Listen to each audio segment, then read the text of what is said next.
And welcome to What America's Thinking, where we discuss key elections, demographic trends, and public opinion. I'm Julia Manchester. And I'm Rafael Bernal, currently joining you from Mexico City, but happy to be with you, Julia. Yeah, even though it's remote, and I'm so happy you can make it. Well, everyone in Washington is paying very close attention to the House Speaker vote. Chaos has clouded whether or not Kevin McCarthy will be the new Speaker of the House, failing to whip votes several times since voting. I think we're on the 7th time at the time of this recording that there's a vote, and he's set to lose that attempt as we speak. We do know that Matt Gaetz has voted for Donald Trump for Speaker, despite the fact that Donald Trump is encouraging House Republicans like Matt Gaetz to vote for Kevin McCarthy. So, Rafael, before we dig into the numbers, what do you make of all of this? Well, first of all, I think it's important to remark how historical this is. It hasn't happened in 100 years that there's even a second vote for Speaker. One of the things of the party leaders in Congress usually have as a steadfast rule is don't go into a vote that you don't know you're going to win. And if Kevin McCarthy does indeed become Speaker, he's going to walk into the speakership with at least having done that 7 times. So that's not good for him. But it's a little bit of a combination of what Americans think of Kevin McCarthy, which we'll get into in a second, which isn't much, and what Republicans think of Kevin McCarthy, which it seems to be he's a great fundraiser. He's been a party leader for a long time because of that. He's very politically savvy, although some people might criticize that statement as well. But he's been there. He's managed to keep himself on top, but never reached that top rung on the ladder that he apparently so desperately craves, that he's actually willing to, a lot of people are saying, embarrass himself to get there. But that last step right now, I think, is stuck under Republican right that wants a leader that's not only a fundraising power, but also an ideological power. And Kevin McCarthy has displayed a very wide ideological range during his career. Yeah, he certainly has. And, what's so interesting if we talk about alternatives that these conservatives who are going against McCarthy, who they want, you never get a clear answer. I remember in the first round of voting, Andy Biggs was floated, the conservative from Arizona. And then we've, of course, heard Byron Donald, second term sophomore from Florida, seen as a rising star within the Republican Party. He's garnered some votes as well. But it seems like at this point, Rafael, it's anyone but Kevin McCarthy for them.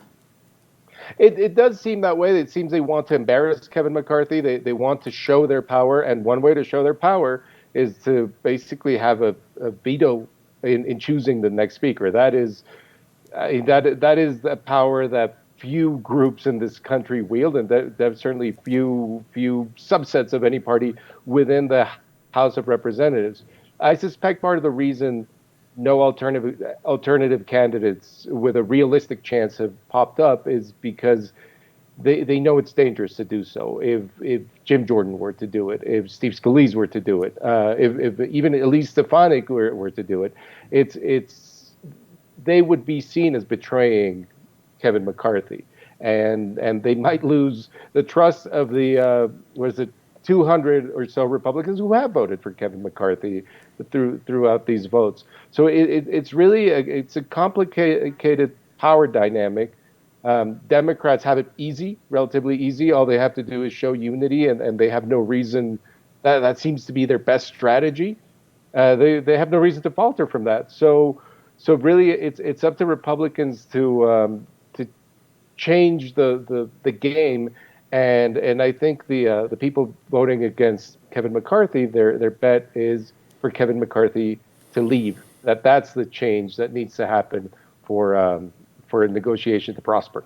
Yeah, and all of this begs the question, what do Americans think of Kevin McCarthy? Last month's Monmouth University poll found that just 12% of Americans said they approved of the job Mr. McCarthy was doing as leader of the House Republicans.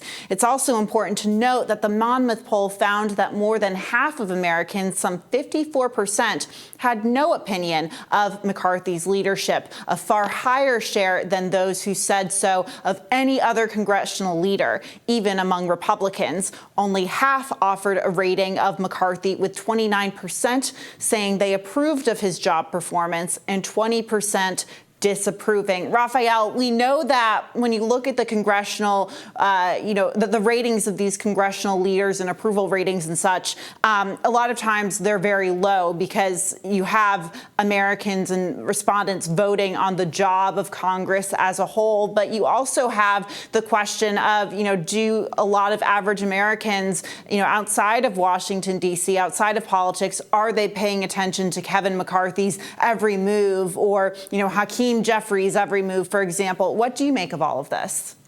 I think that's the key question, because the number I'm looking at, and I'll be looking at in the next poll, is that 54% of people who say they have no opinion of Kevin McCarthy. Kevin McCarthy went from being one of the, let's say, top 5 best known people in Washington to the number 1 most talked about politician in the country. Not in a great way. I'm sure he would have liked to have that in some other fashion. But right now, he's the center of political attention. Anybody who's paying attention to politics anywhere.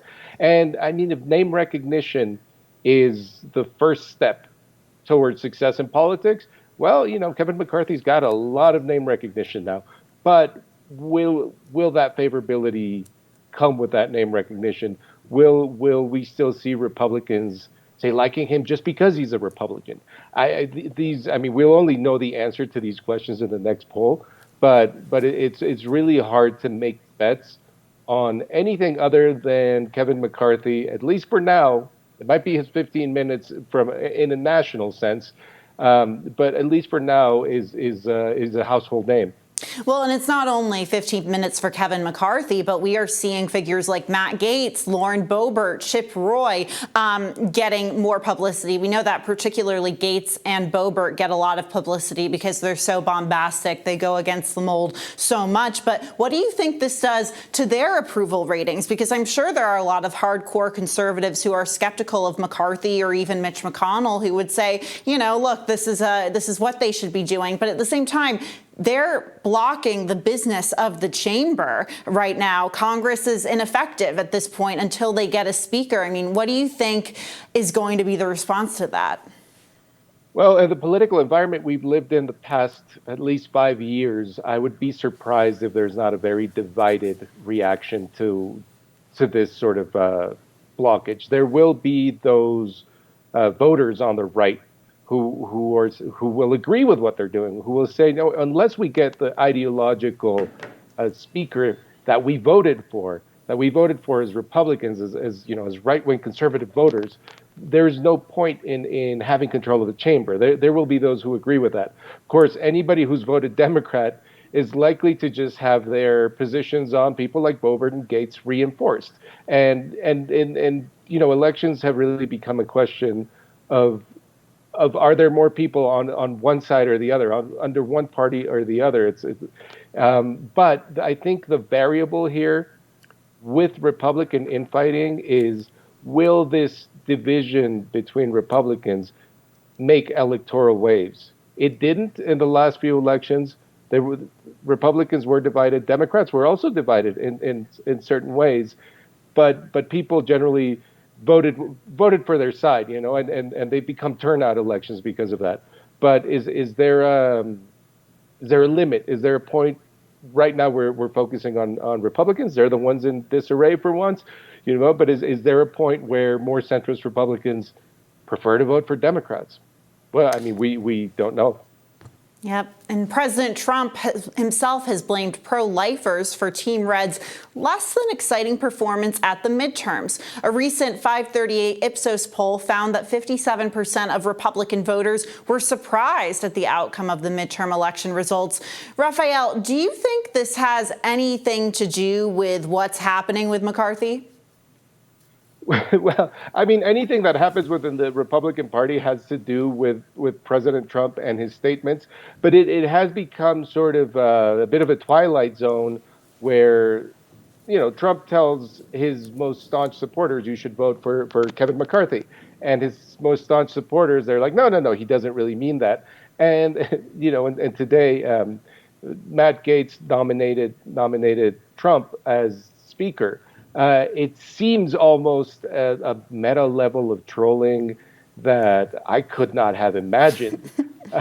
So in that sense, it's exciting, but it is blocking the governance, and it is blocking things like intelligence briefings for members of the House. Yeah. So there's a certain danger there, and I think there's a lot of politicians in that chamber who are aware that if they drag this out too long, everybody loses. Yeah, absolutely. And while things may look chaotic for Republicans right now, President Biden is seeing his highest job approval in a year. Rafael, what's happening here? I mean, does this have anything to do with what's happening with the Republicans, or is it maybe a midterm boost for the president? Well, it is Democrats got a much better result in the midterms than they expected, and you see that, you see that play out in the Senate, where you suddenly have this kumbaya Senate, where Minority Leader Mitch McConnell is hanging out with the president in Kentucky, and we're looking at a type of politics we haven't seen in years in this country. But I mean, the same election led to the chaos in the House. So it is a little bit of Dr. Jekyll and Mr. Hyde. But Biden has been above all that. He's been above that fray. He hasn't had to get his hands dirty as much, and it's a privileged position to be in. And he seems this might be his very top, or this might it might be, things might get better for him. We don't know, but he's certainly enjoying this moment. Yeah, he's absolutely enjoying this moment, very much touting his own achievements and accomplishments. He was in Kentucky yesterday with Mitch McConnell, the Senate Republican leader, a rare bipartisan appearance for them. So that was interesting to juxtapose that with what was happening in Washington. So we'll be right back with What America's Thinking. Stay tuned.